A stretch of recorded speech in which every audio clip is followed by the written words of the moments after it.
বন্ধুরা, আজ তোমার একটি গ্রামের কথা বলবো। গ্রামটার নাম হলো রাধানগর। গ্রামটা বাইরে থেকে খুব সাধারণ। ধান ক্ষেত, কাঁচা রাস্তা, সন্ধেবেলা ধোঁয়া ওঠা উনুনের সবই চেনা ছবি। কিন্তু সেই গ্রামে একটা জায়গা আছে যার নাম নিলে বয়স্ক মানুষরা হঠাৎ চুপ হয়ে যায়।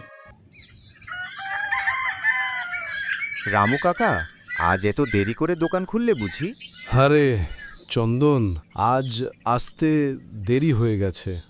রামু, আজ চাটা দারুণ করে বানাস রে, একেবারে জমে গেছে।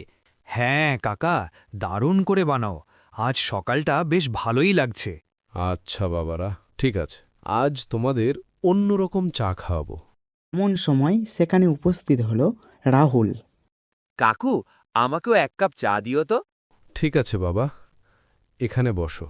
ভাই, তোমাকে তো ঠিক চিনলাম না। তুমি কি গায়ে নতুন? হ্যাঁ, আমি এই গ্রামে নতুন এসেছি। আমার বাবা একজন পুলিশ। এই গ্রামে ওনার বদলি হয়ে এসেছে।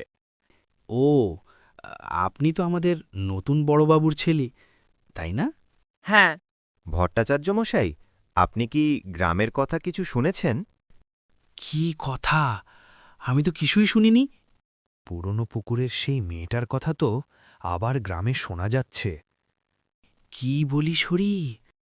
হ্যাঁ গো বাবু, রাতে করে সেই মেয়ের আওয়াজ শোনা যায়।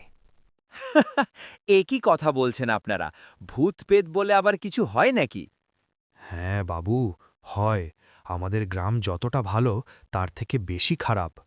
দূর, এসব কুসংস্কার। আমি এসব একদমই বিশ্বাস করি না। বাবু, তুমি এই গ্রামে নতুন, তাই কুসংস্কার ভাবছ। হয় না বলেই তো এতদিন বেঁচে আছি। বিশ্বাস করলে কাছে যেতে হয়। রাহুল রামু কাকার কথাটি শোনার পরেও সে কোনো গুরুত্ব দেয়নি।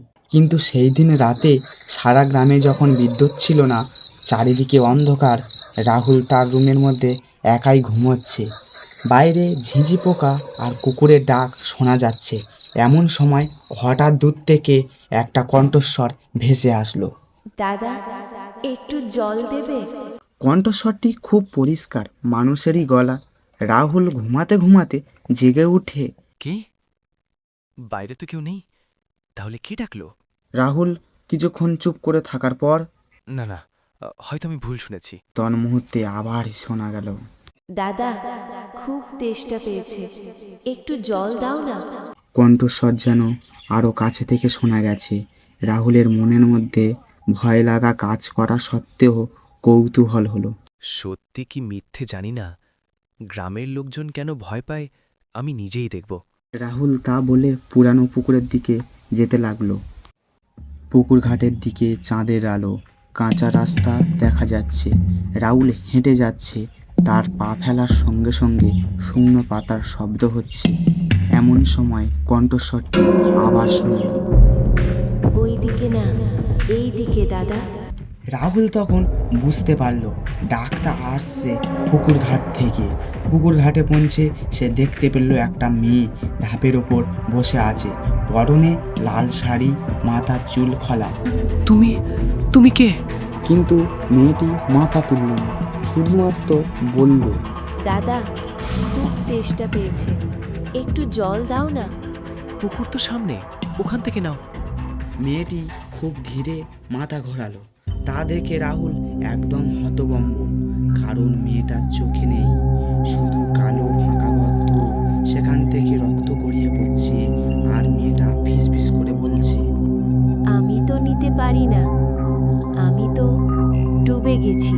তা বলে মেয়েটি দাঁড়ালো, কিন্তু তার পা মাটির সাথে সংস্পর্শে ছিল না। রাহুল পিছিয়ে গেল। যেতে যেতে মেয়েটিও তার দিকে এগিয়ে আসতে লাগলো। তন্মুহূর্তে রাহুল একটা দৌড় দিল। খুব তেষ্টা পেয়েছে, একটু জল দাও না। ওখান থেকে বাড়ি ফেরার পর রাহুলের শরীর খারাপ হতে লাগলো। ওই মেয়েটা আসছে। রাহুল বাবা, কে আসছে এখানে? তোমার বাবা আর আমি ছাড়া তো কেউ নেই। আসবে, ওই মেয়েটা আসবে। কেউ আসবে না, আমরা তো এখানে আছি। তুমি এখন একটু বিশ্রাম নাও। বড়বাবু, ওই মেয়েটার কথা বলতে কার কথা বলছে রাহুল? কাল রাতে গ্রামের পাশে পুরনো পুকুরের কাছে কোনো মেয়েকে দেখেছে বলছিল। তার মানে সেই মেয়েটা? কোন মেয়েটা কবিরাজ মশাই? আজ থেকে কিছু বছর আগের কথা। শ্যামল নামে এক গরিব চাষিকে চুরির দায়ে গ্রামবাসী মারধর করে, তার বউকে কটু কথা বলে, তারপর তাদের গ্রাম থেকে বের করে দেয়। সেই লজ্জায় শ্যামল আর তার স্ত্রী গলায় দড়ি দিয়ে মারা যায়। তারপর তার কিছুদিন পর শ্যামলের মেয়ের মৃতদেহ পুরনো পুকুরের কাছে পাওয়া যায়।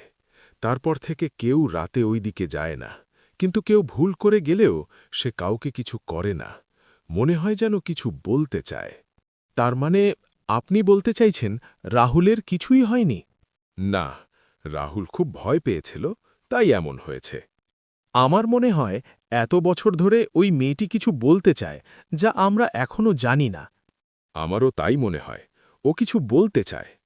তাহলে কবিরাজ মশাই একটা কাজ করুন, গ্রামের মানুষজনকে বলে দিন আজ রাতে পুরনো পুকুরের কাছে যেতে, গেলেই হয়তো সত্যিটা জানা যাবে। ঠিক আছে বাবু, এখন আমি আসি।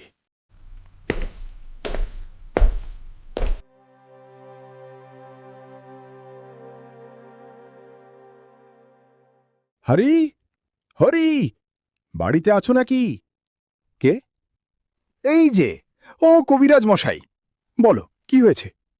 হরি, আজ সন্ধ্যায় সবাই মিলে পুরানো পুকুরে যাব। সেই মেয়েটার অত্যাচার বেড়েছি। আজ্ঞে, ঠিক আছে কবিরাজ মশাই, যথাসময়ে আমি পৌঁছে যাব।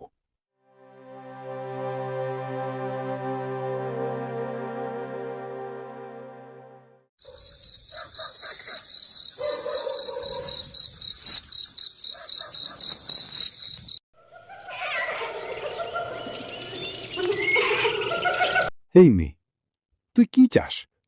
সবাইকে ভয় দেখাচ্ছিস কেন? বল, তুই কি চাস? বদলা।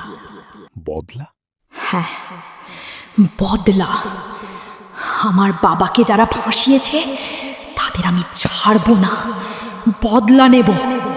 তোমার বাবাকে কে ফাঁসিয়েছে? গ্রামের চাওয়ালা রঘু কাকা। রঘু? তোর কথা যদি সত্যি হয় তাহলে আমি রঘুকে আইনের মাধ্যমে কঠোর শাস্তি দেব। না, ওকে শাস্তি আমি দেব, আমি।